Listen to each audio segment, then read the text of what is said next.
안녕하세요, 모범시민입니다.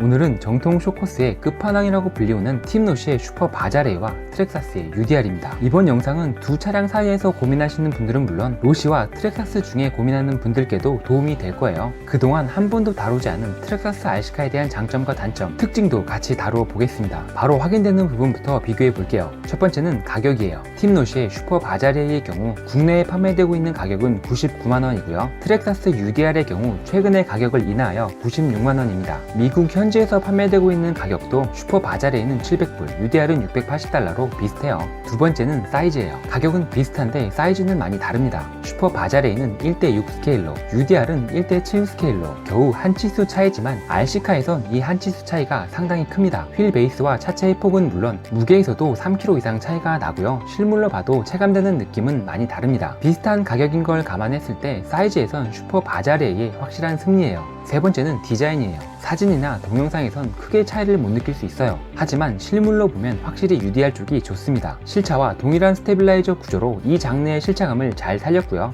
부가적인 액세서리나 운전수의 퀄리티도 UDR이 더 좋습니다. 이건 UDR뿐만 아니라 트랙사스의 장점이기도 하죠. 수지로 만들어내는 파트와 전체적인 디자인, 디테일 등은 모든 브랜드의 RC카 중에 트랙사스가 가장 잘 만드는 것 같습니다. 물론 슈퍼 바자레이의 디자인도 흠잡을 데 없이 충분히 훌륭하지만 트랙사스에 비치지는 못해요. 휠 타이어도 한번 볼까요? 성능에선 별 차이가 없어요. 하지만 디자인과 디테일은 UDR이 좋습니다. 게다가 스페어 타이어도 UDR은 2개, 슈퍼 바자레이는 1개죠. 펑크가 나지 않는 RC카의 특성상 이렇게 한 개만 스페어로 주면 장식용으로밖에 사용을 못합니다.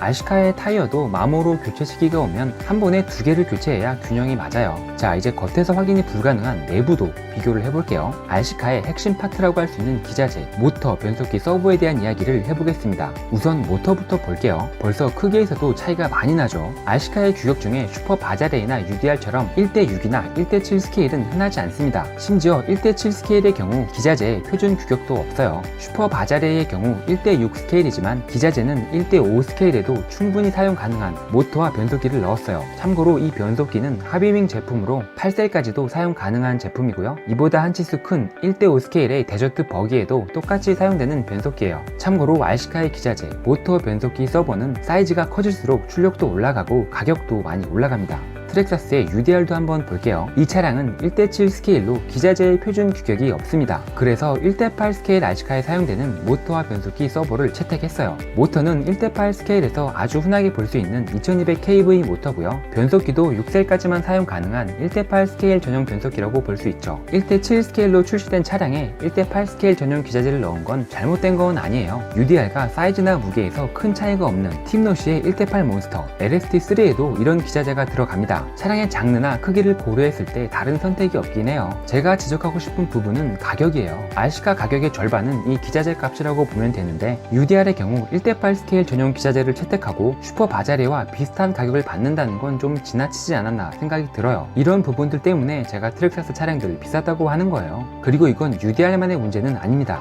많은 트랙사스 차량들이 기자재 스펙과 구성품에 비해 다소 높은 가격으로 판매되고 있어요. 차량의 성능이나 제품의 퀄리티는 정말 훌륭하지만 출고 가격은 좀 낮춰야 할 것 같습니다. 차량의 조향을 담당하는 서버는 두 제품 모두 무난한 성능의 서버가 장착되어 있지만 스케일은 달라요. 슈퍼 바자레이는 1:6 스케일 전용 대형 서버가 장착되어 있고 서버혼도 큼지막한 메탈 서버혼이 장착되어 있는 반면 UDR은 서버도 1:8 스케일 전용 서버가 장착되어 있고 서버혼마저 수지로 되어 있습니다. 어쨌든 두 차량 모두 순정 상태의 차량을 조향하기엔 큰 문제가 없고 레이스 용도의 차량이 아니니까 넘어가겠습니다.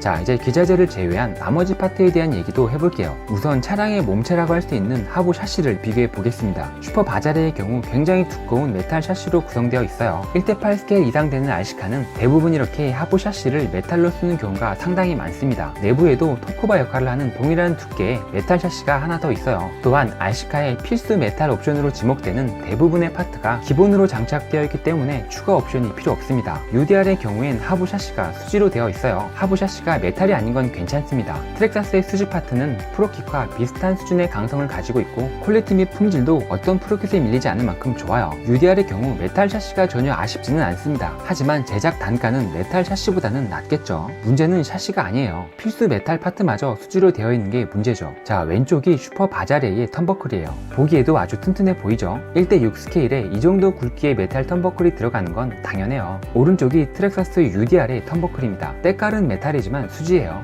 이 막대기는 차량의 조향과 바퀴의 각도에 직접적으로 관여하는 파트입니다. 이 파트는 어떤 장르에 RC카든 길이 조절이 돼야 하고요. 꼭 메탈로 이루어져야 하는 파트죠. 이런 파트까지 수지로 만드는 건 좀 너무한 것 같아요. 심지어 모터 마운트를 고정시키는 부위도 메탈과 메탈로 체결되는 게 아니라 모터 마운트를 수지 샤시에 너트 없이 볼트 3개만 이용해서 체결됩니다. 트랙사스의 차량은 록타이트가 필요 없어요. 또한 서브 홈은 물론 휠 헥스마저 수지로 이루어져 있습니다. 여러분, 저 휠 헥스에 바퀴를 끼워야 하는데 저게 플라스틱이에요. 서스펜션 링크는 메탈로 되어 있긴 하지만 슈퍼 바자레와 비교하면 턱없이 얇아요. 스케일 차이가 나는 걸 감안하더라도 많이 부족합니다. 더 놀라운 건 UDR을 이만큼 분해하는 동안 휠 너트를 제외하곤 노트가 하나도 발견되지 않았어요. 이런 점들로 미루어 볼 때 메탈 파트를 하나라도 더 줄여 원가 절감 효과를 노린 게 아닌가 의심이 들 수밖에 없죠. 물론 이런 부분들이 차량의 주행에 큰 문제를 일으키거나 운행 중에 볼트가 풀리거나 하지는 않습니다. 하지만 내구성이나 차체의 강성은 타 브랜드에 비해 떨어질 수밖에 없는 구조인 건 확실하죠. 상황이 이렇다 보니 많은 트랙사스 유저들이 결국 이런 파트들을 메탈로 된 옵션 제품으로 교체를 해요. 그런데 이 메탈 옵션이라는 게 가격이 상당히 비쌉니다. 안전하게 4셀로만 주행한다면 이 옵션 파트까지는 필요 없을 것 같지만 이 차량의 최대 출력 6셀을 사용하고자 한다면 이 메탈 옵션이 필요할 것 같습니다. 그리고 슈퍼 바자레의 경우 UDR에는 없는 LED 바가 앞뒤로 기본으로 장착되어 있어요. 한여름에는 낮에 주행이 힘들기 때문에 야간에 넓은 공터에서 스피드를 즐기기도 하거든요.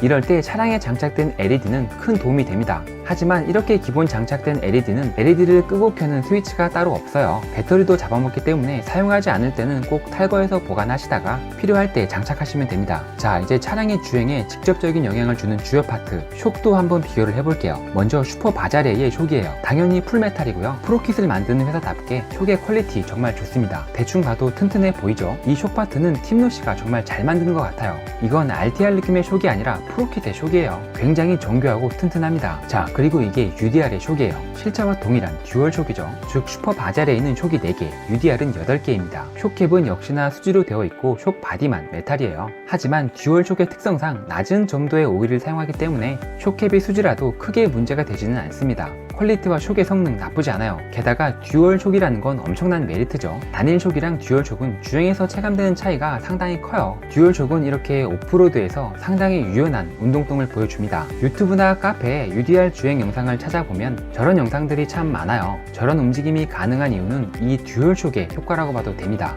물론 듀얼 쇽 단점도 있어요. 한번 세팅을 바꿀 때마다 쇽 8개를 세팅해줘야 하는 번거로움도 있고요. 전체적인 크기도 단일 쇽보다 작고 샤프트도 가늘기 때문에 외부 충격에도 다소 취약한 편입니다. 슈퍼 바자레의 쇽이 프로킷만큼 뛰어난 퀄리티와 성능을 가지고 있긴 하지만 이 두 차량에 한해서는 실차감도 그렇고 UDR의 듀얼 쇽이 오프로드에서 조금 더 나은 주행성을 보여주기 때문에 쇽 파트는 UDR의 손을 들어주고 싶네요. 편의성에 관한 부분도 살펴볼게요.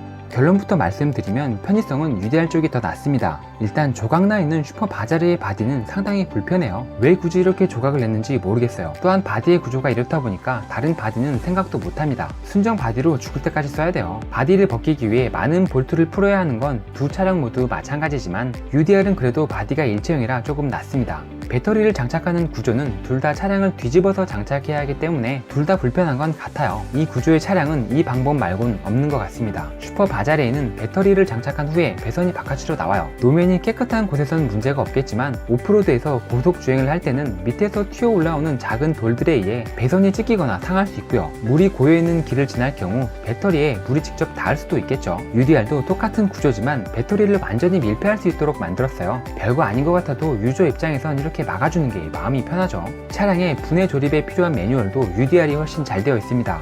슈퍼 바자레의 매뉴얼은 도저히 매뉴얼이라고 할 수 없어요. 이건 슈퍼 바자레뿐만 아니라 로시 대부분의 차량이 이렇습니다. 매뉴얼에 투자를 안 해요. 초급자 분들은 이 매뉴얼을 보고 조립 및 정비가 매우 힘들 거예요. 이 차량을 분해할 때는 하나하나 사진을 찍으면서 분해하셔야 돼요.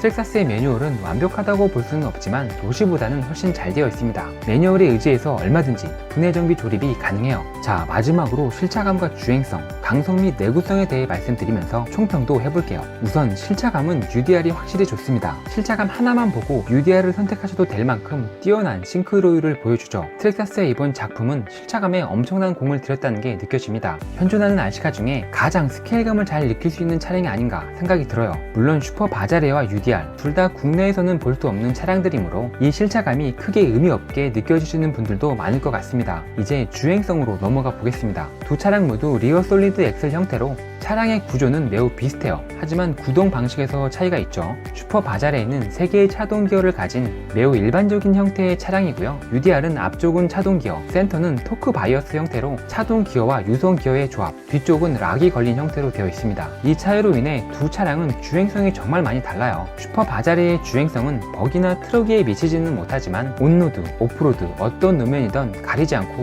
무난한 주행성을 보여줍니다. 강성과 내구성도 훌륭하기 때문에 이런 점프도 얼마든지 가능해요. 하지만 UDR처럼 이렇게 락이 걸린 구조는 저속 주행으로 등판 능력을 우선시하는 트라이얼 장르에서 볼 수 있는 구조로 고속 주행을 하는 차량에는 많이 사용되는 구조는 아니에요. 이 구조의 장점은 우선 역토크가 없습니다. 리어 솔리드 엑셀 형태임에도 역토크가 전혀 없어요. 또한 지형이 험한 오프로드에서 이 구조의 진가가 발휘되죠. 이 구조는 오직 오프로드를 위해 특화된 구조라고 할 수 있어요. 하지만 이러한 형태는 코너링에 매우 불리한 구조로 주행 중에 살짝만 코너를 틀어도 차량이 뒤집어지기 쉽고요. 급가속, 급브레이크에 의해 내부 기어에 충격이 발생할 수 있기 때문에 이 점들을 염두하고 운행하셔야 합니다. UDR은 가급적 4셀로 오프로드 주행 위주로 운영하는 걸 추천드려요. 강성과 내구성은 앞서 말씀드렸듯이 슈퍼 바자레가 더 좋을 수밖에 없는 구조예요. 3개의 차동 기어를 가진 이런 일반적인 구조의 RC카들은 내구성이 좋습니다. 또한 슈퍼 바자레에는 동력을 모터에서 스포로 바로 전달하지 않고 중간에 트랜스미션 기어를 거쳐 전달되는데, 이 미션 기어를 넣은 가장 큰 이유는 이 장르에서 발생하는 역토크를 잡기 위함이고요. 차량의 내구성 향상에도 많은 기여를 합니다. 메탈 파트도 슈퍼 바자레 쪽이 훨씬 많고 충격 흡수를 담당하는 숍도 훨씬 하드하기 때문에 웬만한 점프에도 무리가 없을 만큼 튼튼해요. 강성과 내구성, 활용성은 슈퍼 바자레,